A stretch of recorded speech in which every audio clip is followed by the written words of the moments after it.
Welcome to our workshop on Asian American identity, immigration history, and transgenerational impact. We're excited to delve into how immigration has shaped Asian American communities and explore ways to help students connect historical events to their own family stories. This workshop is a celebration of our shared history and culture. We encourage you to engage in today's discussion with curiosity, respect, and an open mind. We would like to extend our gratitude to our partner organization for their support in this program. Like many immigrant groups, Asian Americans left their home countries where they are the majority and built a new life as minorities in America. This journey requires immense resilience and adaptation. As the musical Hamilton famously says, immigrants, we get the job done. A tribute to the perseverance and contributions of all immigrant communities, including Asian Americans.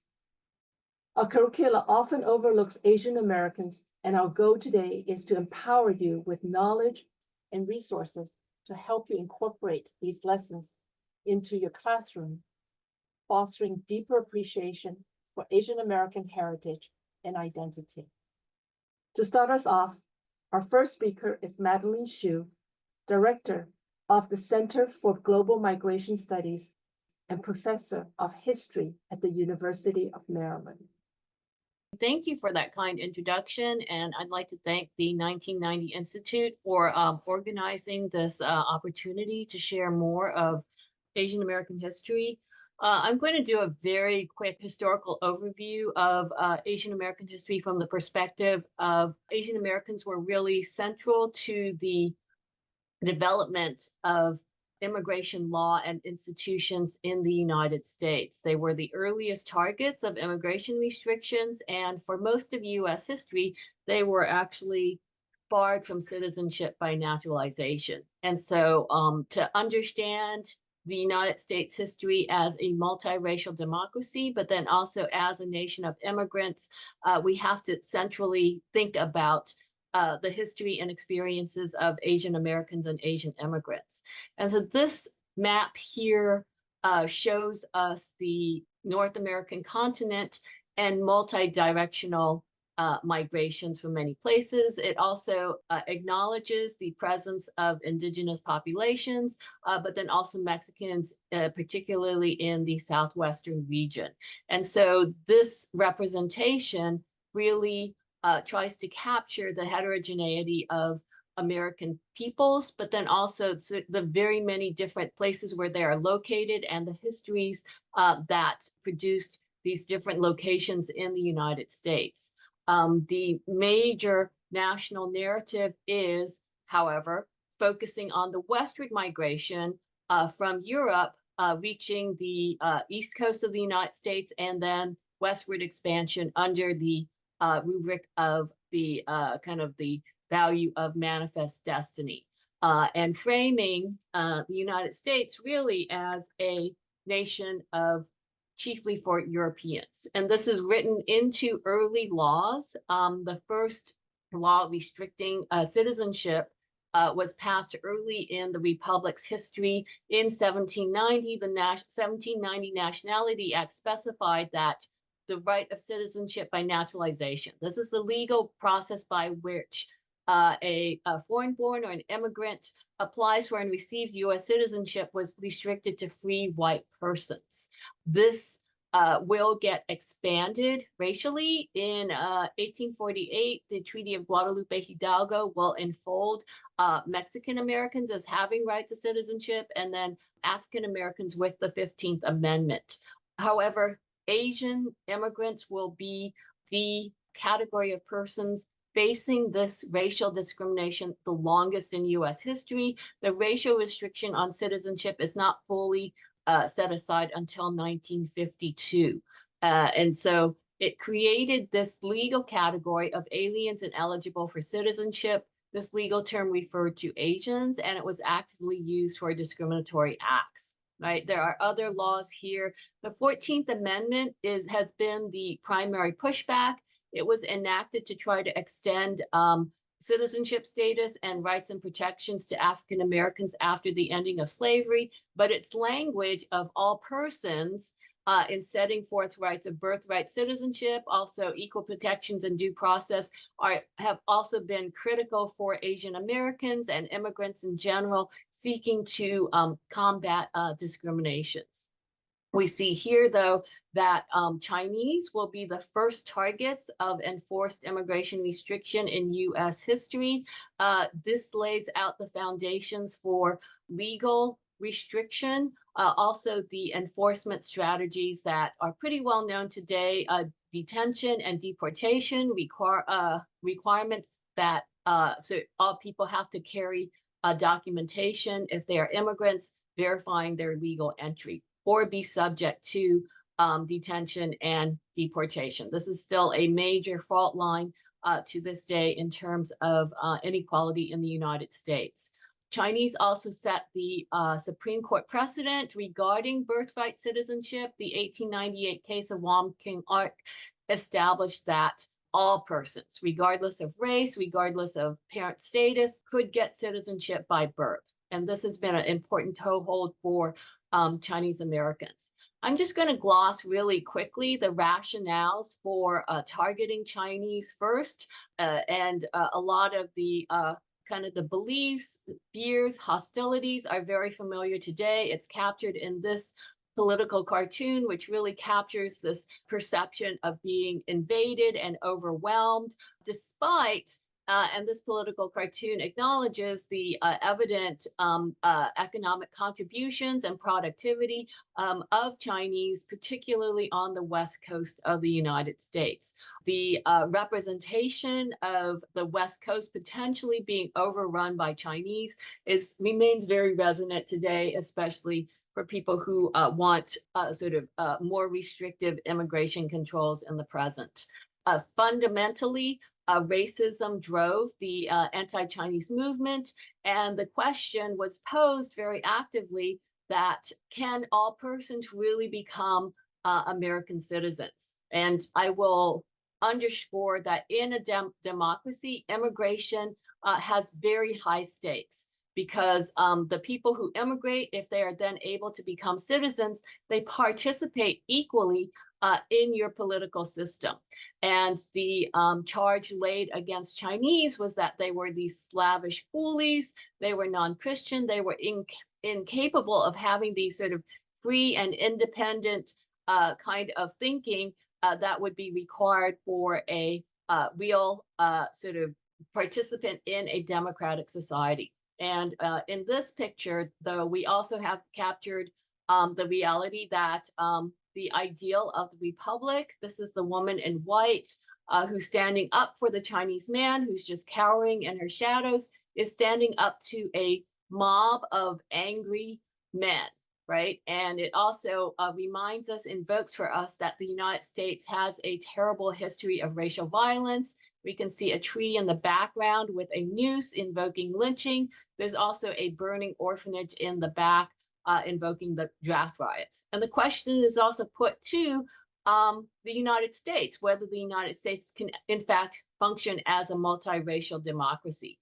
And the decision is, in fact, no. At this time, in 1882, Congress will pass the laws. It is a bipartisan agreement passed with solid majorities in Congress. And you can see the American Wall going up.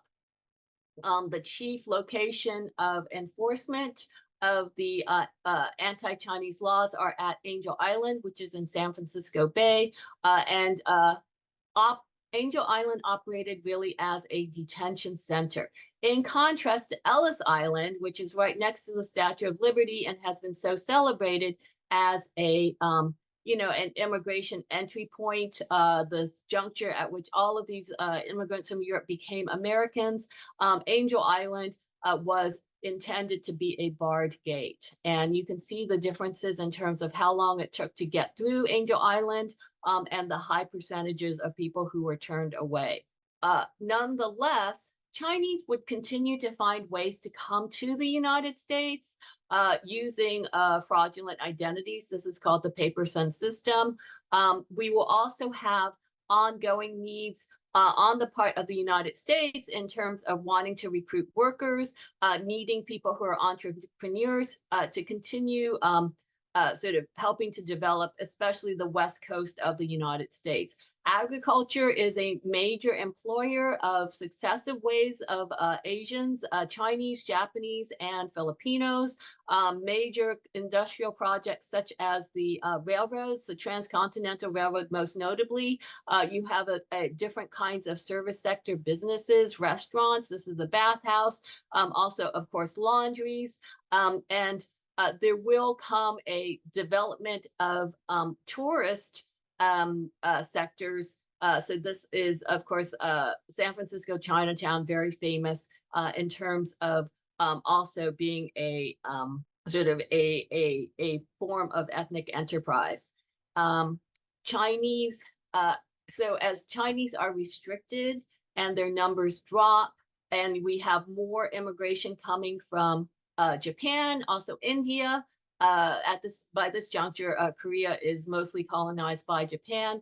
The racist language and targeting will turn towards particularly Japanese, but then also Asian Indians, who there's only a few thousand of them, but they still draw attention because they are very visible in terms of the West Coast landscape.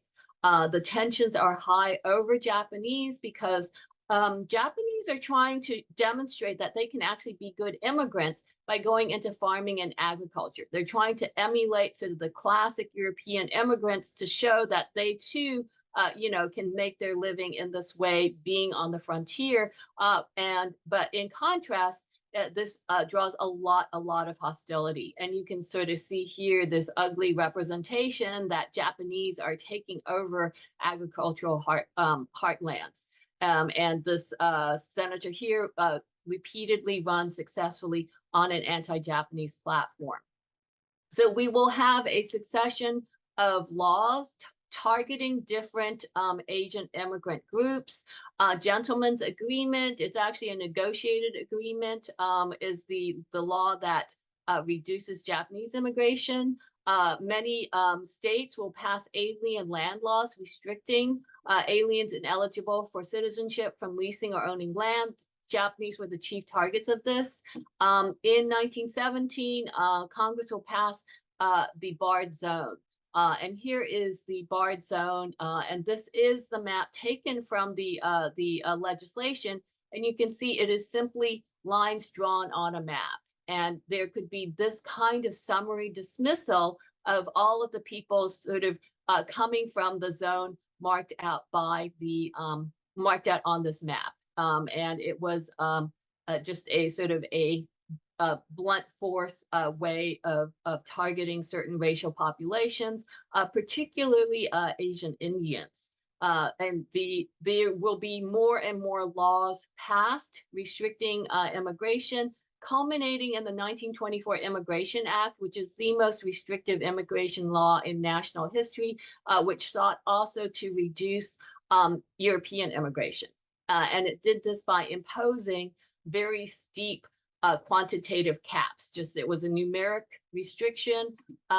Aliens ineligible for citizenship were barred from immigrating altogether. This was an open affront, particularly to the Japanese government. Okay, I'm moving very fast here, right? Asian immigrants will repeatedly try to surmount the racial restriction on citizenship. They will repeatedly try to gain naturalization. We have these landmark cases. This is Ozawa, who comes to the United States. He's educated. He's working as I think a professional in Hawaii. He's fully acculturated, right? And he makes the argument that, well, on this basis, I should be acceptable as an American citizen. And the Supreme Court will return the judgment that the racial bar will uphold the racial bar against Ozawa. Now, the very next year, the Supreme Court will use a contrary rationale. And so here we see Bhagat Singh Thind. He actually served in the US military. And so Asian Indians were actually racially categorized as Aryan or Caucasian. right? You know, if you know people born in Texas, Asian Indians, they will be categorized as white. And so before the then's case, there were several dozen Asian Indians who had managed to apply for and receive U.S. citizenship by naturalization. But in 1923, the Supreme Court reverses this and uses the rationale that in the view of the common man, no Asian Indian would be considered white. And therefore, they did not grant then his citizenship. They also stripped the earlier Asian Indian Americans of their citizenship. But you can see it's contradictory in terms of the decision. And these two decisions lead up to the very restrictive 1924 Immigration Act. And so the United States in the 1920s is just becoming more and more focused on trying to make sure that the only immigrants who come are those who are seen as most assimilable, who were immigrants from Western and Northern Europe. And it is the last Asian group to be restricted are Filipinos. This is because the Philippines had been colonized by the United States. Formally, as a territory of the United States, Filipinos retained rights of to move around in the United States, come to the United States and work. They could not get citizenship. In 1934, Filipino immigration will be restricted. And the way this happens is Congress decides to give the Philippines its independence, right? But you can see here in the words of Carlos Bulosan, just sort of the heartbreak, the contradiction between the beliefs and the ideals of America as a democratic society and the actual lived experiences of Filipinos. Okay, and this also, you know, this statement is made in the 1930s. 1930s is the Great Depression, and in addition to the anti-Chinese laws, economic conditions will really sort of sharply reduce levels of immigration by Asian immigrants in general. And I point this out because it is sort of lays out the foundations for the liberalization of immigration laws that will be really galvanized during the course of World War II.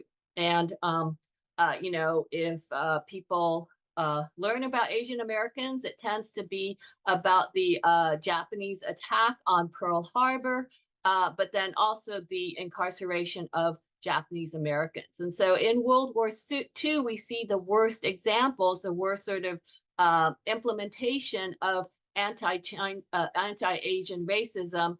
About 120,000 Japanese Americans are rounded up from the West Coast under the pretext that they constitute a military threat and are removed from the homes and businesses and farms that they had worked so hard to try to develop and hold on to.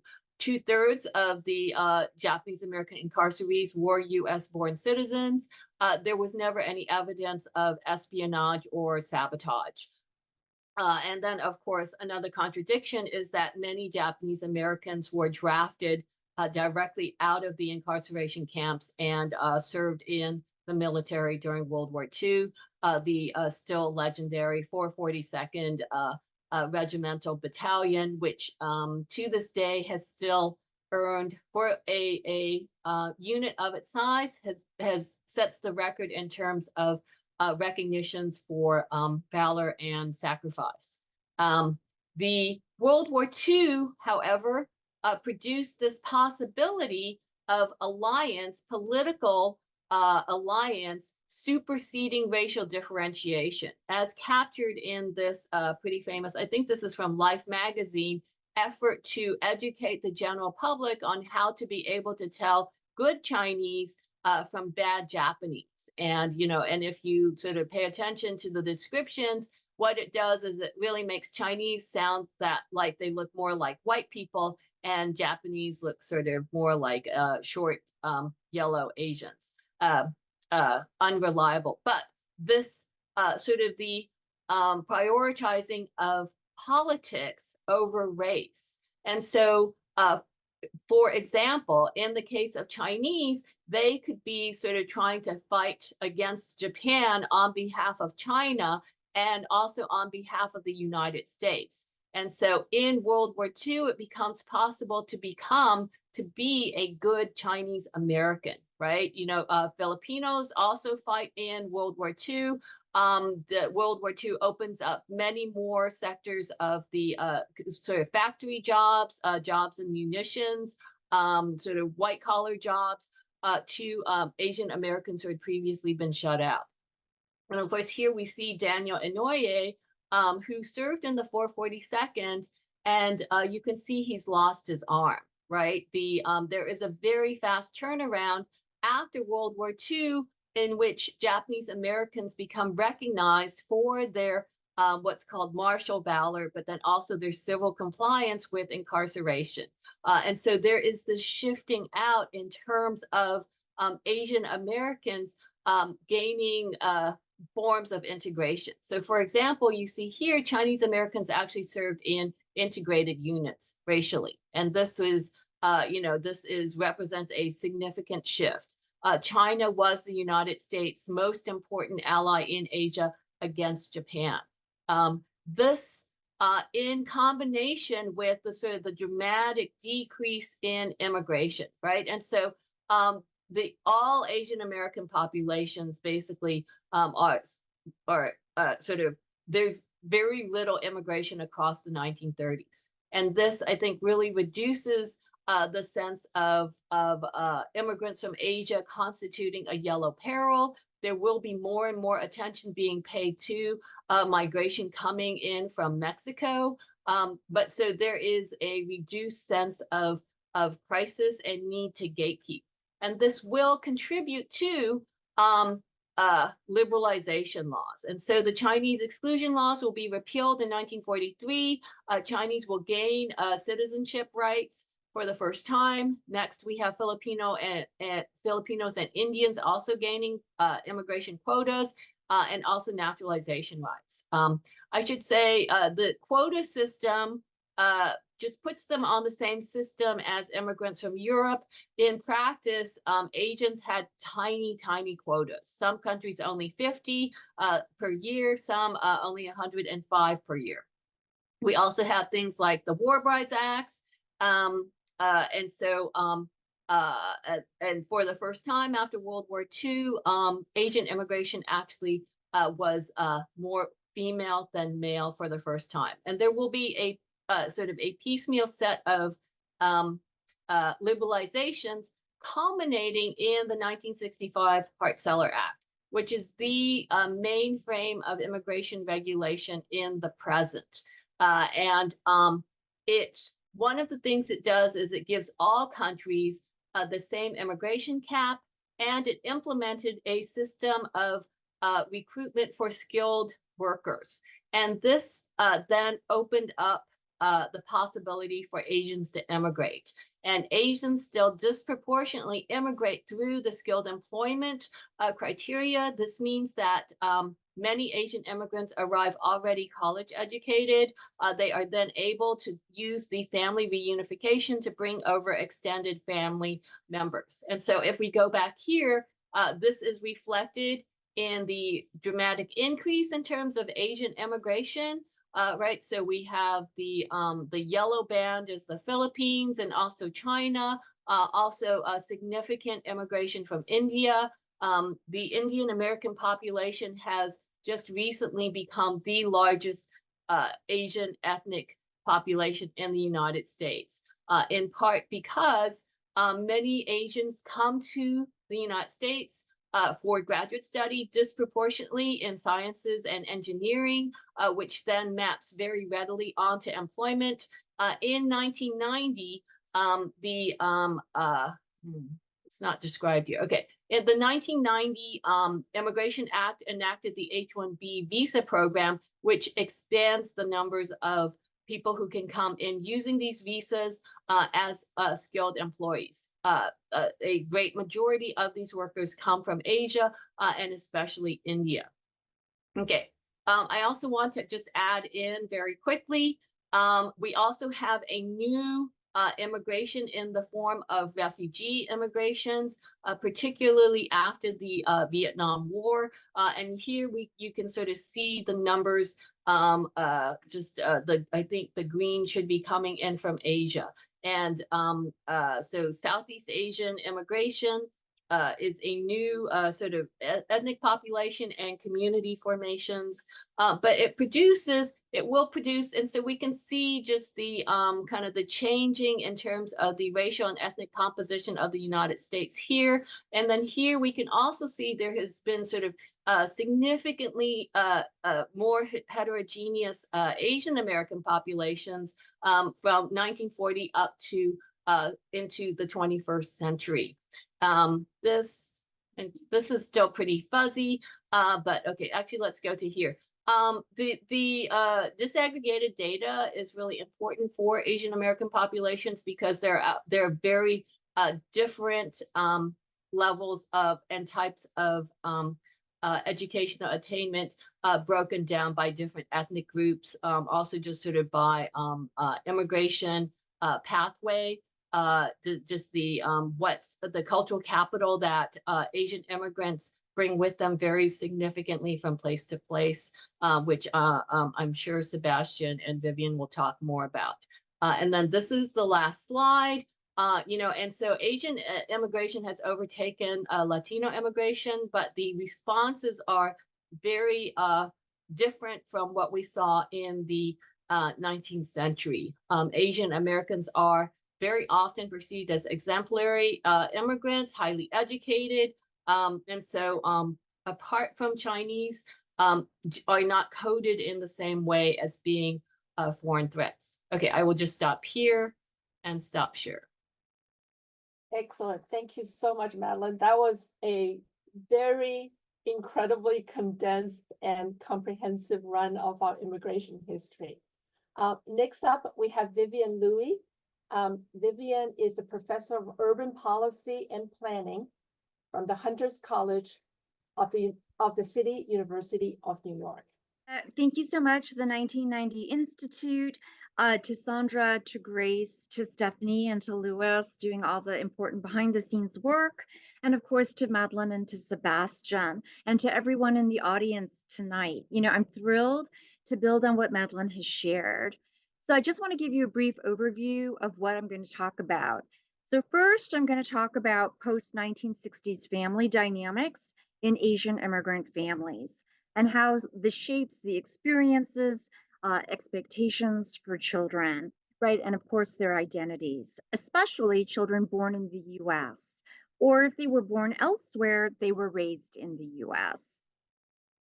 I start with that because I think this will be useful information for teachers to know, because this is what their Asian American students may be entering the classrooms with, but they're not readily seen or visible. And then second, I'm going to speak about educational strategies, the need for education, the pre-kindergarten through higher education pipeline around Asian Americans and Pacific Islanders. I want to highlight that this is very much a post-1960s set of experiences. In the post-1960s era until today, all Asians in the United States are finally able to have families. And they're finally able, as Madeline brilliantly took us through, to become naturalized citizens. And as she also mentioned, right, Asians in the US are now an incredibly diverse population across socioeconomic status, national origins, religions, languages. So to give one example, we can think about how post-1960s Chinese immigration to the US is incredibly diverse.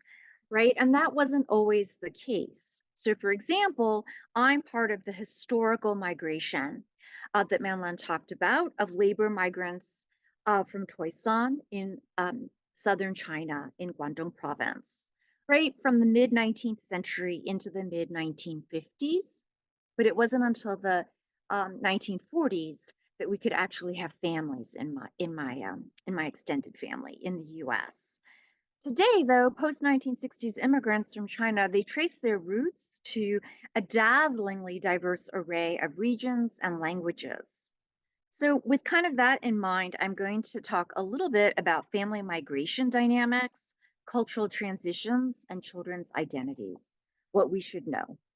So we may be familiar with the term cultural dissonance in immigrant families. I'll break it down for us.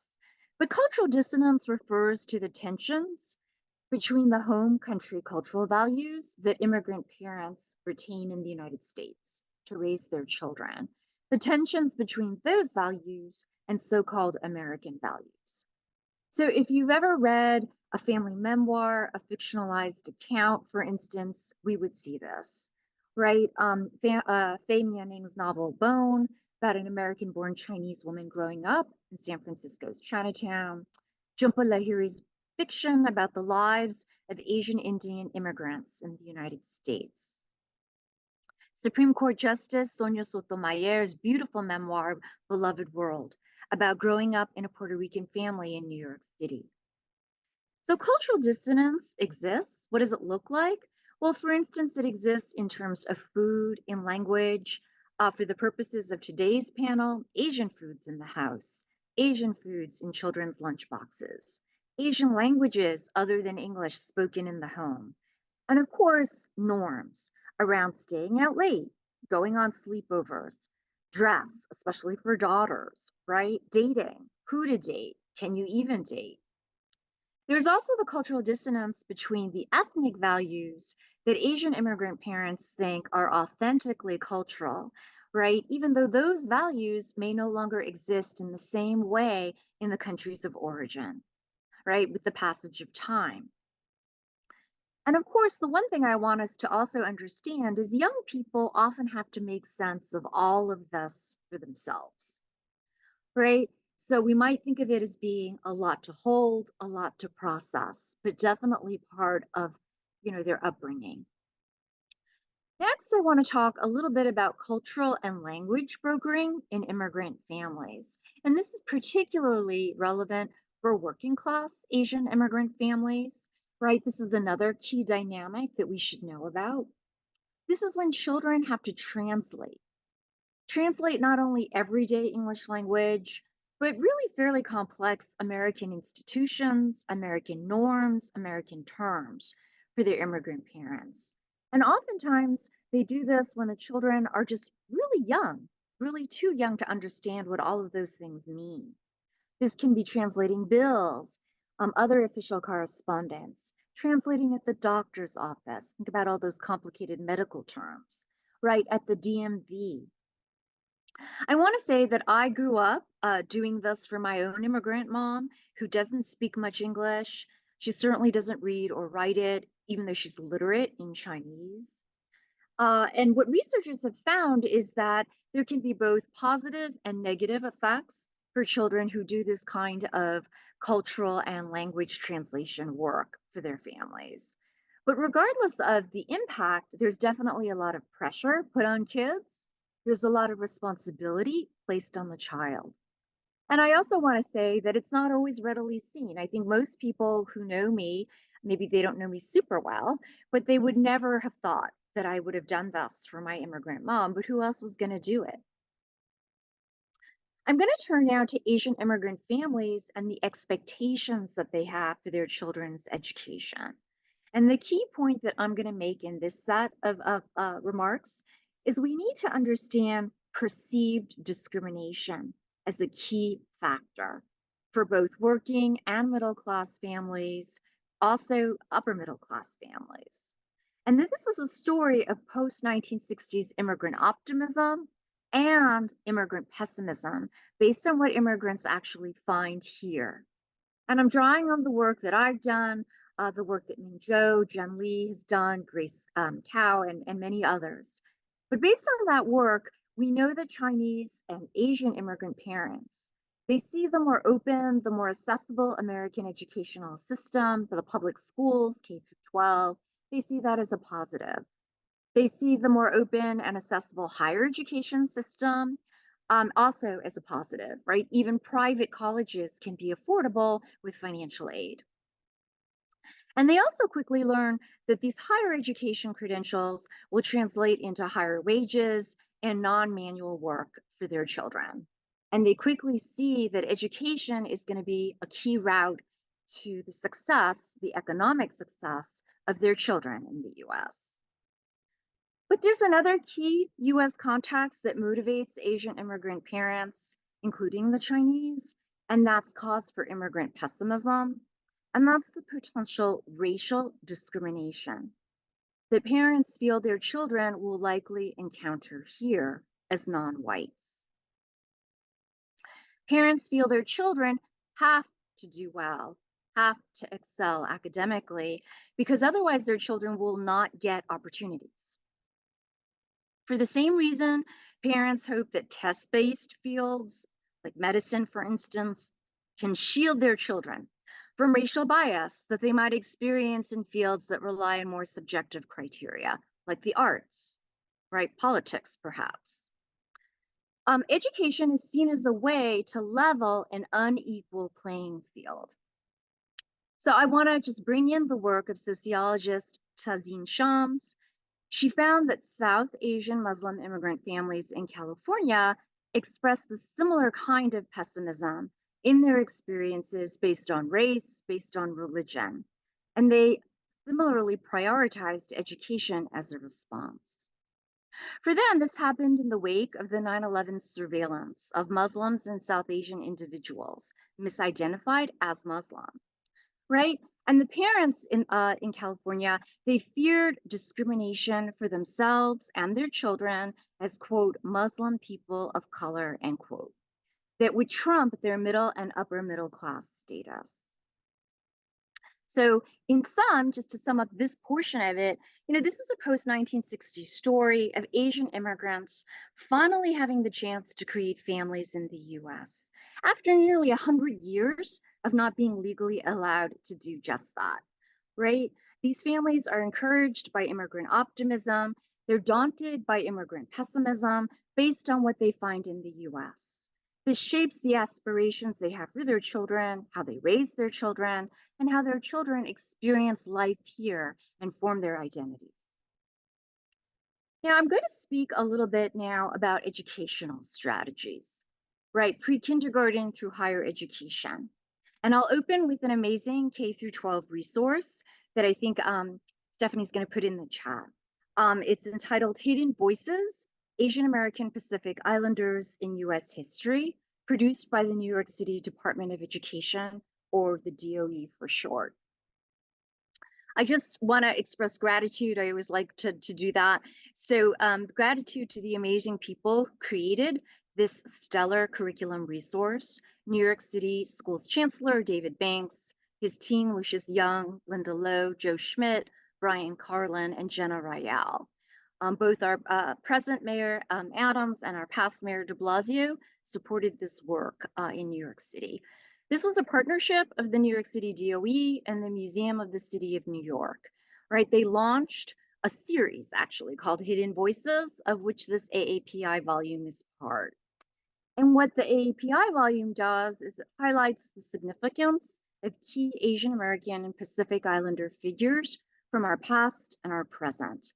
Right? It's to facilitate inclusive learning experiences that validate diverse perspectives, contributions of individuals and groups whose stories we typically rarely hear about, right? It's basically telling us that teaching AAPI history is fundamental to the telling of the full American story, what Madeline shared with us earlier to kick us off.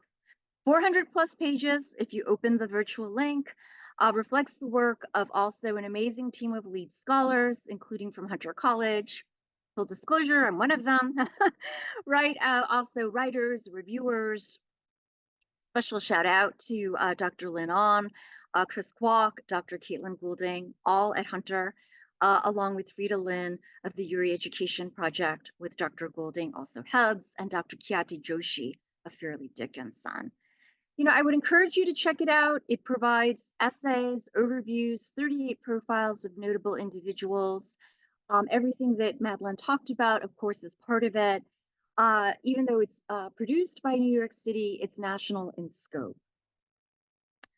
So to date, this kind of much needed teaching and learning has happened in higher ed, right? In higher ed undergraduate curriculum. So at Hunter College, where I teach, about 1,000 students take our Asian American Studies courses every academic year into the summer. Hunter's Asian American Studies is the largest and longest running Asian American Studies curriculum program at the City University of New York, CUNY for short, right? And CUNY is the nation's largest public urban university. So this is pretty significant. I stepped off as director of Asian American Studies recently. Dr. Charles Tian is heading it, doing a great job. I remain on as a full-time faculty affiliate. I also want to say I'm always excited when I hear that students anywhere take courses in Asian American Studies, especially as a graduation requirement. At the same time, I believe this content should not just be housed in ethnic studies, it should be threaded throughout our curriculum, right? And that's because, as Madeline talked about, this content has to do with the Immigration Act of 1965. How civil rights activists were crucial in fighting for that landmark legislation, which reopened large-scale immigration to the US. This content has to do with key laws on the books, thanks to Asian American activism. As Madeline talked about, the Supreme Court ruling, US versus Wong Kim Ark of 1898, that established birthright citizenship. Wong Kim Ark was detained, coming back into the US after visiting family in China. The Supreme Court ruling Lau versus Nichols of 1974 that mandates support for English language learners in our K through 12 schools. You know, not all the fights were done legally, right? Madeline talked about working class Chinese immigrants coming to the US with false documents, mainly as paper sons and paper daughters, to circumvent the really harsh Chinese exclusion laws that were in place from 1882 to 1943. But the fights were waged, and I think that's really important to understand. I'm going to end with some recommendations for what I call community education for current adults, right? Current adults can include folks like ourselves, but these are immigrants, non-immigrants who haven't learned Asian American history content in their K through 12 or higher education or anywhere. And so what that means is that current adults need to learn that content, but where are they going to get it? So they can get it in public programming in public libraries. That's an easy lift, right? In community-based organizations and fantastic webinars like this one. So again, thank you, 1990 Institute. In workplaces, right? It's through these kinds of ways that the learning will reach adults who've never been exposed to the many stories that make up American history and the American experience that inform the identities of our young people today. I live in New York City, so does Sebastian, and I think he'll agree. It's an incredibly diverse city, but one where we often do not get to connect across zip codes. So I've pitched in the past, I'm going to pitch it again tonight, the idea that the New York City government and perhaps private funders should incentivize, should leverage the robust nonprofit sector in New York City and in other cities to spur exactly these kinds of dialogues and these kinds of learnings. How are we going to, build solidarity if we don't know each other's histories? But we definitely need the resources to do this, to come together. And so with that, I'm going to close and I'm going to turn it over to Sebastian. Thank you so much. Wow, thank you so much. This is incredible.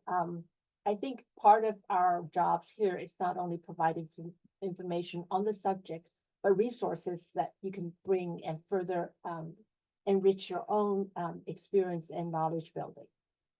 Next up, we have Sebastian Cherng, and Sebastian's going to double duty for us today.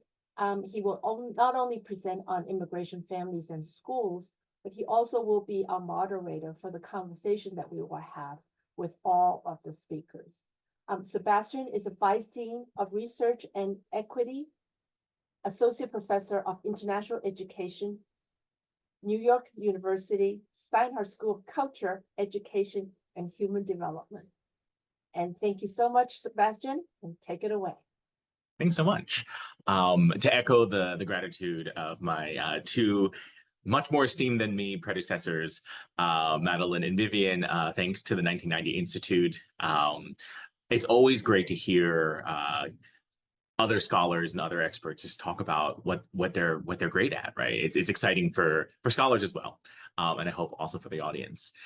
So my expertise is like Vivian, I'm a sociologist, which is housed kind of under the social sciences. And my experience, maybe a little bit of my pathway into academia was, for years I was a public middle school teacher, and I taught in a school that was 100% not white. About 30% immigrant, with actually very, very few Asian American immigrants. There was one Chinese Vietnamese student, which, as a side tangent, he was an okay student, right? He was like a B+ student mainly, and none of the teachers beforehand that he had really kind of thought that they were actually going. They were like, "You're fine, you're fine." And then I noticed when I looked at his 7th grade math scores, I was an 8th grade math teacher, that he pretty much, the only reason why he got a B+ is because he aced his tests and he didn't do his homework ever. So I took a risk and I called his parents and I spoke in Mandarin. They were Vietnamese Chinese and they could speak Mandarin too. And I just told them, hey, your son, this is why he's not actually getting the A+ that he probably should be getting. Needless to say, I was not his favorite teacher for many, many months after that. But I remember that as a very formative experience as a former middle school teacher, thinking, wow, right? Like teachers, we have a lot of students, right? And really there's a little bit of a haphazardness, right? Of how we may actually contact our students and also their parents, right? So to complement Madeline's amazing portrait of immigration, Vivian's focus on immigrant families and Asian American families, my research really focuses on schools, right? And schools as a site for not just learning, reading and writing and math, but schools as a site for socialization, right? As Vivian mentioned, really interestingly, and I imagine that many of the audience may have had this experience as well. This idea of the immigrant broker, right? The ones that have to translate for their parents. My own parents immigrated post-1965. For graduate school, they were born and raised in Taiwan and came to the United States. So they're very much on kind of the middle, upper class socioeconomic spectrum. But I had to translate for them as a child too, right? I remember formatively when I was about 7 years old, my mom said, "What is this letter?" And she was really upset about it, like really upset, right? And I looked at this letter and it was a summon for jury duty. And she didn't know what that was, right? She could read the language, right? But she understood that letter to mean, right, that she was being summoned to court, which she was, but as a potential juror, and not actually someone who had committed some sort of crime, right? So I think nothing in comparison to Vivian, right? But even my parents, right, that were fluent in English, that had jobs that absolutely required them to speak English, that there was still brokering going on between my brother and I and my parents. And so I slightly apologize that my research methodology is not nearly as interesting as a historical or qualitative approach. I do statistics, right? I was a former algebra teacher, right? And I cannot get that away. And what I do with statistics is largely kind of research questions that are very difficult to ask in a qualitative way, or just to ask in person, right? And these are questions that are potentially kind of get at prejudice and discrimination, right? I think many of the panelists are your teachers, right? It is simply impossible that anyone goes into your classroom or asks you in another setting, do you have any biases against Asian American parents? Right. I know that if I were a middle school teacher, even now as a university professor, if someone were to ask me that question, I would show them to the door, right? But with large scale survey data, right, where you have tens of thousands, sometimes hundreds of thousands, the last slide, millions of data points, right? Not asking those direct questions, but asking questions, for instance, of teachers saying, do you think this child's parents are involved in their schooling, right? You can kind of aggregate, right, two large averages, and you can do things like in statistical language, we say control, right? But you can factor in different things to say, okay, right, what is a teacher's expectation or perception of how involved a child is, right? And then what is the impact, right? Does a teacher thinking that a student has involved parents matter for things like their grades, right? So I'm going to turn to a few slides of my own research, which you can see over here. I've hidden all the numbers at first. Well, there's numbers on the left, right? And so before I jump into the actual findings, right, let me give you some information about the source of data. So the data for this, these first set of analyses comes from a data collection that is completely funded and conducted by the US Department of Education. Right. So this is a study of high school sophomores in the early and mid 2000s. They have about 25,000 students that are in about 2,000 schools. The surveys were given to students, teachers, principals, and parents. Right. And as you can probably imagine, guess, right, if you look at the title of this of the slide, it's English teacher perceptions of parental involvement. Right. So this data comes from a survey that was given to the English teacher. Right. The way that this survey was structured was it didn't ask the teachers broad questions like, I mean, again, they're not going to ask, do you think Latino students' parents are involved? No way, right? They just had a roster of the students in their classroom that were participating in the survey, which on average was about 20 to 30 students in their classroom. So just imagine a list of names and then answering about 17 questions for every single one of these students, right? And the way I broke up the data was by generational status and race ethnicity. So first generation Asian would be students themselves immigrating to the United States. Second generation would be like myself, parents that immigrated to the US, but the children were born in the US. And then third plus generation, there's no grandparent survey, so I'm not sure, right? Third plus just means both the parent and also the student were born in the United States for the larger categories, right? Unfortunately, even with a survey of 25,000, there were not enough indigenous students to be included. Also, I'm not quite sure what an immigrant indigenous student would be, right? Of which in the survey, there were very few to begin with, right?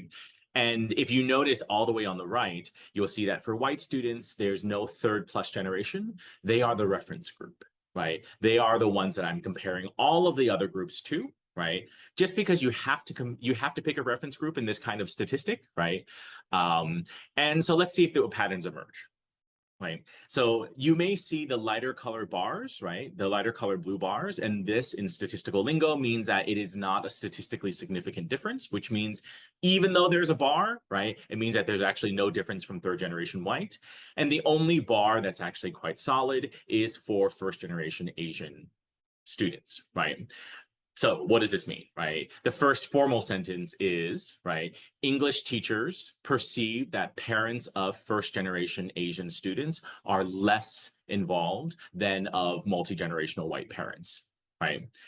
And so the question that may come to your mind is, well, what do Asian parents do, right? It could be that they are actually doing less activity, right?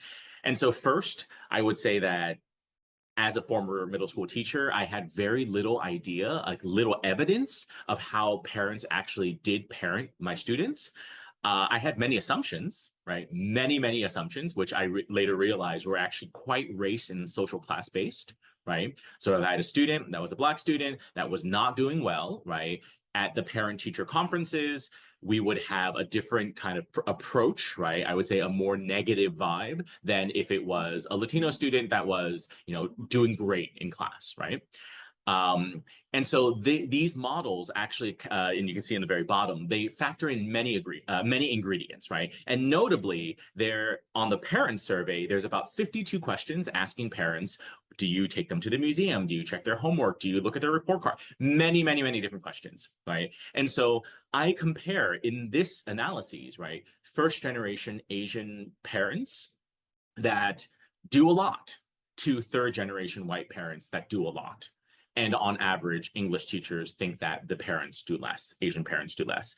I compare, for instance, the parents of first generation Asian students that don't do a lot, right, to similarly not doing a lot third generation white parents, right? So it's always about these fair comparisons. And so what emerges in this study, and I should acknowledge my the co-author, the primary author, Phoebe Ho, at the University of North Texas, that we see that there is this persistent disadvantage, right? That English teachers don't think that first generation Asian American parents are involved.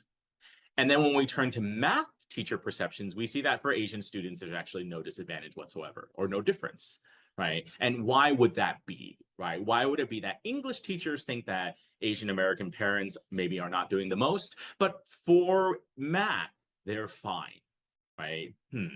I think many stereotypes, right, of Asian Americans in math achievement. So next I turn to, does it even matter?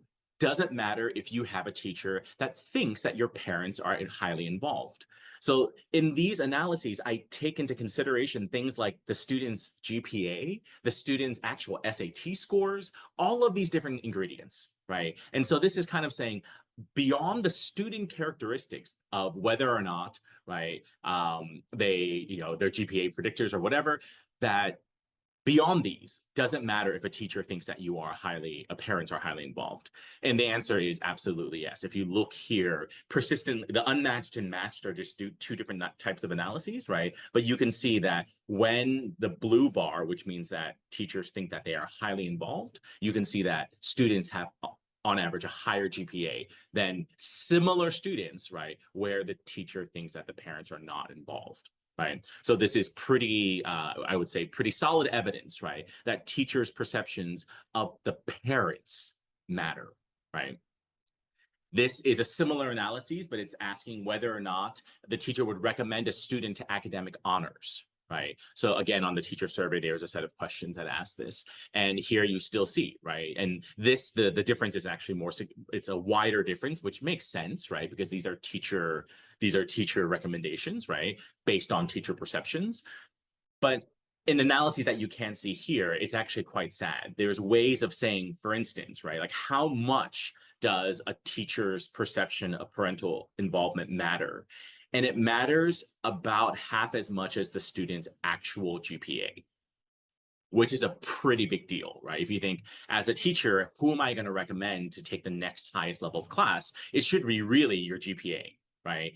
Yeah, there's other ingredients, right? But a pretty significant ingredient is whether or not the teacher actually thinks that your parents are involved, right? And then in qualitative studies, some of the explanation of this is, well, honors English could be quite difficult, right? And if the student doesn't have parents that care, or all of these very, these loaded words, right, that maybe I'm not going to recommend this student, right?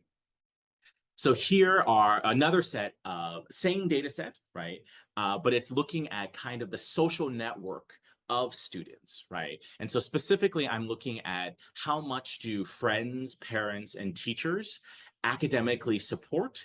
And academically support means that they're involved, they talk to the student, they have high expectations of the student, right? And this is something that the first part of this paper is maybe not so surprising, right? So here are friends, right? And you can see that first and Asian Americans and also Latino students and second and third generation Black students, they have friends that have higher expectations of the peer. They have friends that are more likely to do their homework. They have friends that have more likely to have higher academic expectations for themselves. So it means that, okay, right, first and second generation Asian American students have robust peers in terms of what they think of their academic futures, right? When you turn to parents, right, this is also, Vivian mentioned this idea of an immigrant optimism, right? That in particular, immigrant parents, right, are quite known for having really high expectations of their students. And then it really shows up for Asian American students, first and second generation Asian American students, also first generation Black students, right? So here are parents that have really high academic supports for their students. And then for teachers, interestingly, right, you have, although teachers may think less of the parents of Asian American students, they actually think more highly of the actual academic pathways of Asian American students, particularly first and second generation Asian American students, right? So overall, you have this kind of network, this symphony of academic support that in particularly first and second generation Asian American students have. So I'm not going to show you the other set of the statistics because they're hard to graphically show, right? But you may be asking yourself, well, that's great. Right? It's great that Asian American students, right, first and second generation Asian American students are kind of surrounded by friends, by parents, and by teachers that have a lot of academic support and hope for them. And that is the case for every single racial ethnic group and generation group, except for Asian Americans, right? Where when they are in social networks with the highest of expectations, there's actually a slight negative effect, right? Negative effect on their GPA, negative effect on their own expectations, right? And so this was quite shocking, right? This is one of the reasons why this study got published, right? Why would it be that Asian American students, particularly first and second generation Asian American students, don't benefit like other students from having this echo chamber of academic support, right? And here, obviously, my study doesn't have questions of mental health. The data that the US government collected doesn't have that, but there is a robust amount of information that shows that especially, I would say, second generation Asian American girls, right? That they often have the highest incidence of mental health issues, of depression, of pressure in general, and that it makes somewhat sense, right? That if they are kind of surrounded in social networks where everyone has the highest of expectations, right? That actually may cause stress, right? And that would be why there's this negative effect, right? And in the Q&A, we'll talk a little bit about, okay, so it's not just teachers, right? Let your Asian American students know that you think that they're wonderful and that they're academically excellent, because this paper actually kind of says when there's too much of that, right, specifically for Asian American students, there may actually be a negative effect, right? So then what are teachers to do? And I end on one final slide, right? So this next slide has data from only New York City, right?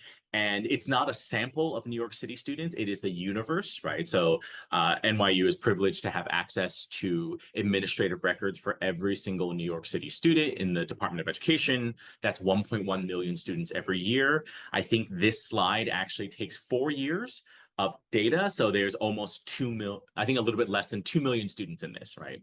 But like many school systems, they ask on the parental intake survey, right? When you enroll a student, they say, what language do you speak at home, right?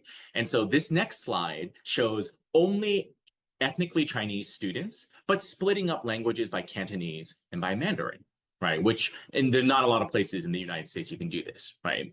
And in the series of slides that I just showed you, my racial categories are very, very monolithic.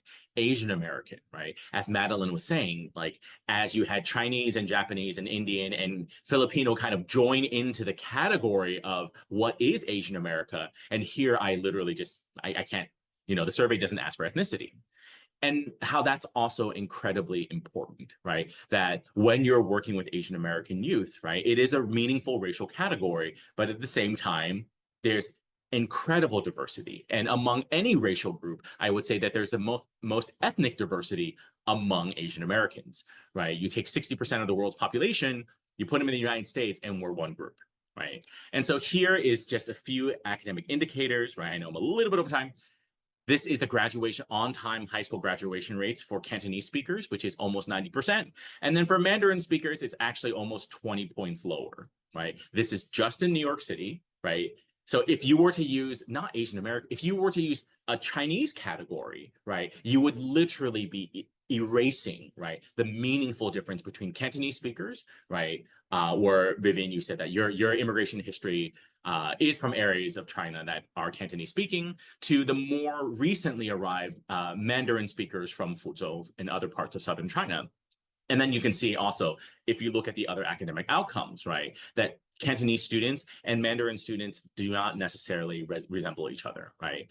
So the punchline of this last slide is just, we've been talking about Asian Americans, right? And every single one of us have talked about different groups, right? And just as a gentle reminder to the audience, right, that Asian America is a huge, huge, diverse, beautiful category, right? And that when you're working with something as intimate as one student, right, in your classroom, that there's a lot of context, right, that matters, right? And there's not a one-size-fit-all solution for any of this. Thanks so much. We're inviting everybody back on the screen for a conversation with Sebastian. Great. So this part, right? This part of the evening is a moderated Q&A, right? Which I have such fortune, right? Two great minds and mine, right? The not so great mind of answering questions about Asian American identities. So I would say to really get at most of our audience are classroom teachers, right? there is a poll where the overwhelming majority of participants said that they spent 0 to 10% of the material in the classroom. It has anything to do with Asian Americans, right? So Madeline and Vivian, right? How would you work it in, right? Is it from a curricular perspective? Is it to use examples? Like, how would you maybe give 1 or 2 examples, right? Because it's not in the curriculum. How would you kind of sneak it in? Vivian, I'll start with you. You're on my right. Sure. Thank you, Sebastian. I mean, I think that, as Madeline and I were saying earlier today, it's really present everywhere. So, I mean, because Asian Americans and Pacific Islanders have been part of US history, but if you wanted to think of a particular, example, if you're talking about citizenship, right? Birthright citizenship, US versus Wong Kim Ark. If you're talking about naturalized citizenship and why it was closed to Asian Americans, you can talk about the landmark Supreme Court cases that she referenced right earlier. If you talk about social movements, the civil rights movement, but how also there were Asian Americans involved with that. And so the Mabel Lee, right, early suffragette in New York City. Really, actually, they're present. It's the presence is everywhere. So it's not difficult, but you do have to do a little bit of work.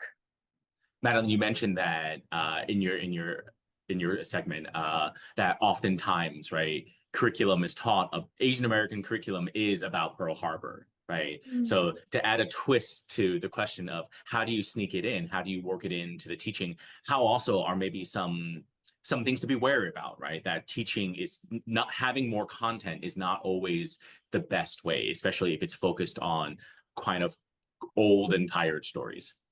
To answer your first question, right, it's especially now if you're having a class on civics or politics, if a teacher is talking to students about what's going on with the election and all the focus on sort of representations of what's going on at the border, I think in a very neutral way, you could just have a discussion about why there's so much disagreement about immigration regulation, which is that immigration regulation is the most direct way that any national government has to try to shape its population, right? And as I mentioned, that especially if you're a democratic society, you're going to be very attentive to this idea of people coming.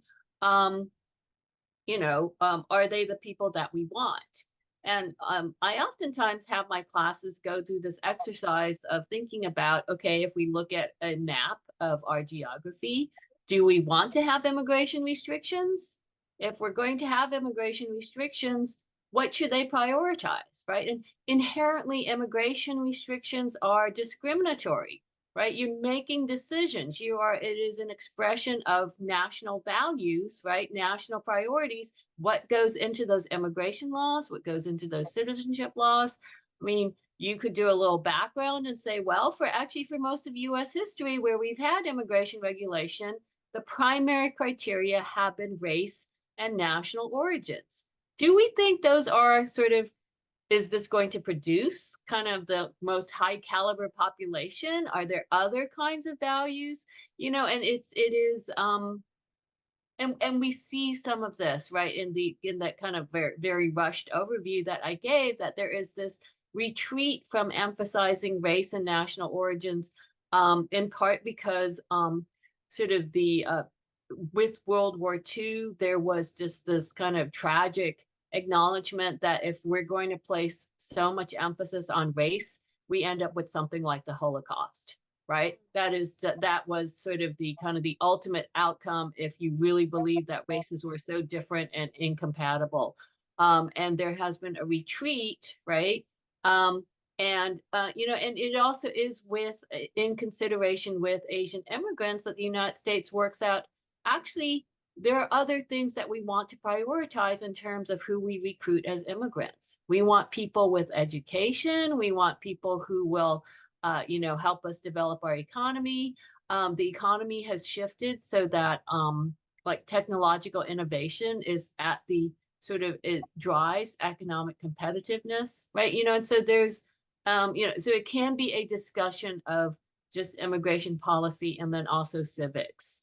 Yeah, and Asians have been sort of the focus both of the move to restrict, but then also the move to trying to make immigration laws more sort of better aligned, at least economically, right, with what would be beneficial.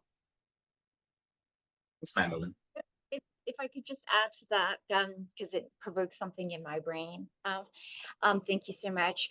I think that, for instance, a lot of the times in recent years with the resurgence of such intense anti-Asian hate, I don't know, I can't speak for everyone, but I can only speak for myself. But I had friends, I had colleagues, I knew people who would say, oh yeah, this is a very terrible thing, and I wonder why it's happening. It's kind of never happened before. And so I think that that's kind of also a key moment. It actually has happened before. It's happened a lot before across different Asian groups in the United States. It's something that they share, right? And so it's important to kind of think about that. And it's also important to think about, the conflation of immigrants with disease, right? That also has a long history in the United States with different immigrant groups, right? With Irish, with the Jews, with the Chinese, with Haitians, with this whole idea that they're the out group, right? And that they are carriers of disease. I had a paper that actually showed that right when the pandemic news was launched in New York City, that public health inspectors actually rated Asian restaurants more harshly in terms of health code, right? With the argument being that already you have this, like Vivian, like you said, this idea, right, that immigrants writ large, but particularly Chinese or Asian American immigrants are disease carrying. And then you have COVID with all of the horrible rhetoric in the beginning, that of course it would influence restaurant inspectors, right? Like, why wouldn't it, right? And then the battle that I had with New York health inspections. And so another kind of twist on it is, and I'm wary about the balance of this question, right? I think that given that so few schools talk anything about AAPI students, right? I think anything at this point, it can be pretty great, right? But I think that if you look at the landscape of curriculum, right, there are different perspectives. The good thing is many of the curriculum are free, right? If you go like Hidden Voices and these things, as a former math teacher and as someone who teaches statistics at NYU as well, I do have to be careful, right, about how I talk about Asian American representation in math, right? Because this is not about this perceived underrepresentation, right? I always am aware that it becomes the student that I would want to protect, right, would be an Asian American student who falls under the model minority who may not excel at math, right? And if I uphold all of these amazing Asian American scientists and physicists, that like this may actually provide burden for this student, right? Because the stereotype is that the model minority is so good, right? Are there other examples of like Vivian, you mentioned civil rights activists that were Asian Americans, right? The suffragette, like other examples that would be particularly amazing to kind of work into a classroom setting. Wow. I mean, yeah, of course. I mean, there's, someone who is still with us. So Helen Zia, right, who's a noted writer, activist, who really, in a conversation that she had with historian Erica Lee that was featured in the WAPO, the Washington Post, this was, I believe, in 2020 or 2021, Helen Zia said, it's not that we've been, missing in action, we've been missing in history, right, MIH, meaning that it's not that people haven't been out there, right, doing work, in various fields, but it's just that they're not seen. Their history is not captured. Let's see, a figure that would be, I think, interesting for students to think about, Mamie Tate, who was the San Francisco schoolgirl. Her parents tried to enroll her in the local elementary school, and she's turned away as Chinese, right? And this made me take, so the parents, I'm blanking on their name. Mary Tape was the mom. I'm blanking on the father's name, but they filed a lawsuit, right? And to get recognition that in San Francisco, actually, Chinese children do have lawful rights to attend public schools. And so they won that case, but then the California state legislature did an end run and around them and passed a new law saying, well, when there is an Oriental school in existence, that's where the Chinese kids go, right? And and that's where Mamie ended up attending school. But it helps us to, I think, when people think about racism, I think of exclusion laws as a form of segregation. But on the West Coast, certainly, Asians were subject to the same kinds of race segregation that we associate with the Black-white binary in the South. And I think and things like the Mamie Tape case have been forgotten. Thank you so. Oh, Vivian, yeah. Oh, no, and just to add to that, for example, the DREAM Act is still not passed, right? But Theresa Lee, who was a Korean immigrant, undocumented, was the face of that, actually. And then also we have to understand, my understanding, and Madeline, please, chime in here, but my understanding is that it would have passed, actually, but then 9/11 happened. And so, our nation tilted totally in a different anti-immigrant direction. And then it just, it has not come back with the possible votes and support that it could have had back then. And so post 9/11, it's after that we have the elevation of immigration agencies elevated to the status of department. So now we have the Department of Homeland Security.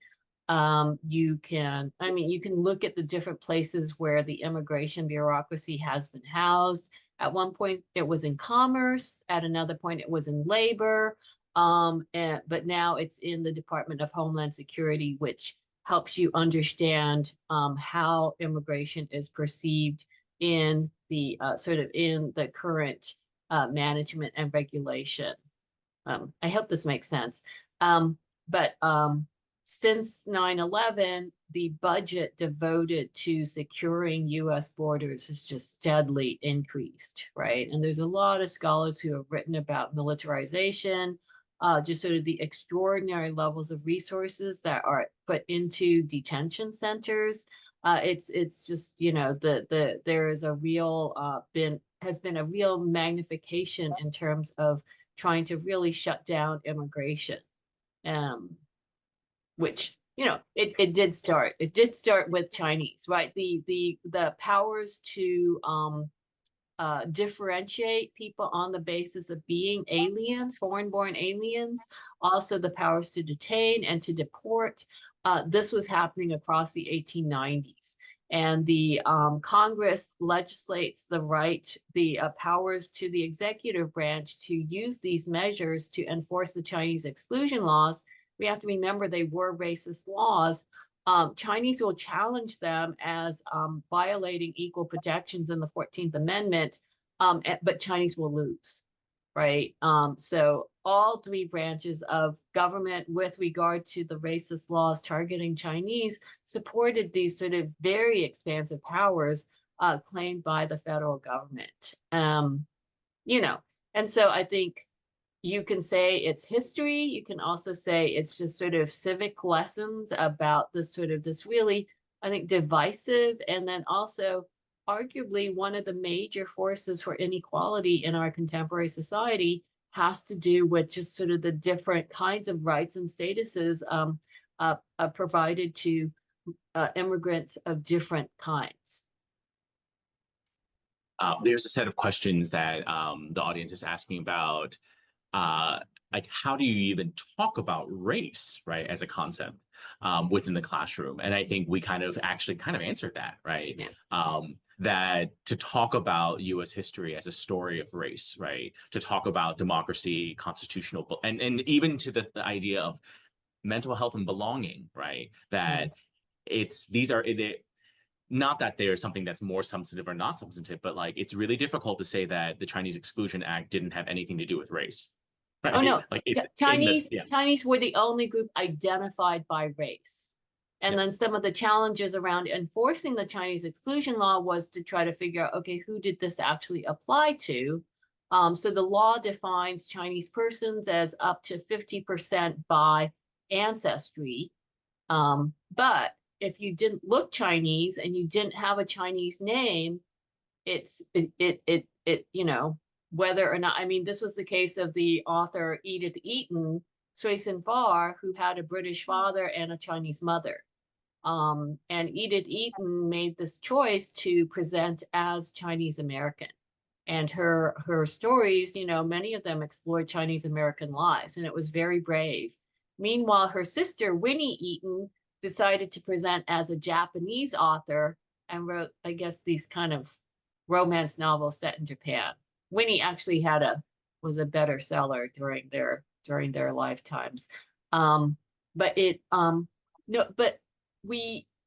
mean, it's important to remember these racist immigration laws were enacted at a time when people really believed that race was a thing, that there were all of these different races, people had different characteristics, right? The race science or eugenics was taught on college campuses through the 1920s. It was, you know, it was very much, you know, many people believed that races should not mix, should not live in the same place, you know, that much less in your immigration laws, right? And this is reflected in the immigration laws themselves. There was the 1911 Dillingham Report. Congress had commissioned this very expensive research committee to sort of, in order to justify having the most severe immigration restrictions. And so the Dillingham Report is something like 42 volumes. In one of the volumes, they have this dictionary of races and peoples, right? And they just have a list of, I think, what we would now mostly consider ethnic groups, right? Sort of listed out in order of who are the most assimilable, right? And at the top, you have like Norwegians and Danes, and then like further down, like, and there's actually like maybe about 3 dozen what we would consider different white ethnic groups, right? And then close down to the bottom are something like Italians, right? There's a tiny set of groups that are labeled as Mongolian and then also Malaysian. When this commission was doing its research, the Jewish American community fought hard not to be categorized as a racial group because they believed that, you know, if they got pegged as a racial group, that would just be the lead up to having some immigration law passed against them as a race. So it's people believe that these were real. You know, and I think it's important to explain this to students that at their time, people thought racial difference was something that really was significant. And I think, Vivian, go ahead. I think just to build on that, for educators to understand and to teach their students that, of course, this all has to do as well with a sense of belonging. Who counts as an American, right? Who counts as being capable of being an American? All of that is part of this, and also, you know, trauma, right? Mental health. Coming in with false papers as paper sons and paper daughters, the silencing, the coaching books that those Chinese immigrants had to learn. I mean, that's traumatic for families, right? The trauma of the Vietnam War, coming as refugees. It's very traumatic, and there's silencing that occurs within families, also with the internment, also with the 9/11, right? And one way for that to kind of be broken is to be upfront about it and to teach it, but to teach it also that this is how would you feel? Like what would that look like to you, right? And I also did want to say, I'm gonna make a pitch for Hidden Voices. Hidden Voices is not, I mean, even though it's got academic stuff, it's actually written for the, for everyday. It's just written in a very everyday language, I feel, and Mamie Tape, Rachel Lee, Helen Zia, Corky Lee, right? All these folks, they're featured in there. So take a look. Sebastian, sorry.